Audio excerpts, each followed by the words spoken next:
आज के इस वीडियो में पढ़ेंगे सम संख्या यानी कि इवन नंबर, विषम संख्या यानी कि ऑड नंबर के बारे में। तो सबसे पहले देखते हैं सम संख्या। सम संख्या यानी कि इवन नंबर क्या होता है? वैसी प्राकृतिक संख्या जो 2 से पूर्णतः विभाजित हो उसे सम संख्या कहते हैं। जैसे कि 2 है, 4 है, 6 है, 8 है, 10 है, 12 है, 14 है, इस तरह से ये चलता रहता है। या हम कह सकते हैं कि वैसी संख्या जो 2 के गुणज में आए उसे क्या कहेंगे? सम संख्या।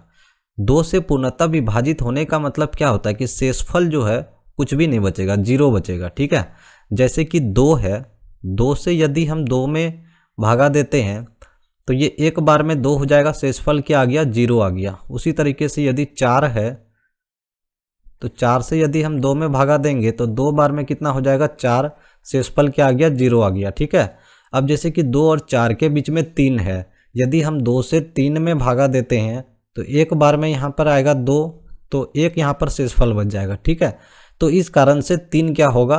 वो सम संख्या नहीं होगा।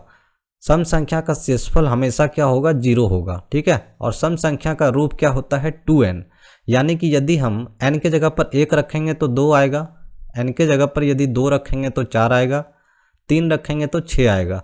वैसे कोई भी नंबर हम रख सकते हैं यहाँ पर, जैसे कि n के जगह पर हम 14 रख देंगे तो क्या आ जाएगा? 28, यानी कि 28 क्या है? सम संख्या है। ठीक है, n के जगह पर यदि हम 13 रखते हैं तो क्या आएगा? 26 आएगा। 26 भी क्या है? सम संख्या है। ठीक है, यानी कि यदि हम 2 से 26 में भागा देते हैं तो 13 बार में ये क्या हो जाएगा? 26 हो जाएगा। शेषफल क्या आ जाएगा? 0 हो जाएगा। ठीक है, तो शेषफल हमेशा सम संख्या का क्या आएगा? 0 आएगा 2 से भागा देने पर। अब सबसे छोटी सम प्राकृतिक संख्या क्या है? 2 है। ठीक है, ये याद रखना है। जैसे कि अब कोई बड़ा संख्या है तो कैसे पहचानेंगे कि वो सम संख्या है या विषम संख्या है? ठीक है, जैसे कि 8, 5, 6, 3, 2, 1, 4 है। ठीक है, तो इस बड़े संख्या को पहचानने के लिए हम क्या करेंगे? इसका इकाई अंक देखेंगे। यदि इकाई अंक 2, 4, 6, 8 या 0 है, इन पांचों में से कोई भी इकाई अंक है तो वो पूरा संख्या क्या होगा? सम संख्या होगा। ठीक है, जैसे कि 7, 5, 4, 3, 1 है, तो 1 क्या है? विषम संख्या है, ये सम संख्या नहीं है, तो ये पूरा संख्या क्या होगा? सम संख्या नहीं होगा। यदि यहाँ पर हम लगा दें 8 लगा दें, ठीक है, तो 8 एक सम संख्या है, तो ये क्या हो जाएंगे? पूरी संख्या क्या हो जाएंगी? सम संख्या हो जाएगी। ठीक है, अब देखते हैं विषम संख्या। वैसी प्राकृतिक संख्या जो 2 से पूर्णतः विभाजित नहीं हो उसे विषम संख्या कहते हैं।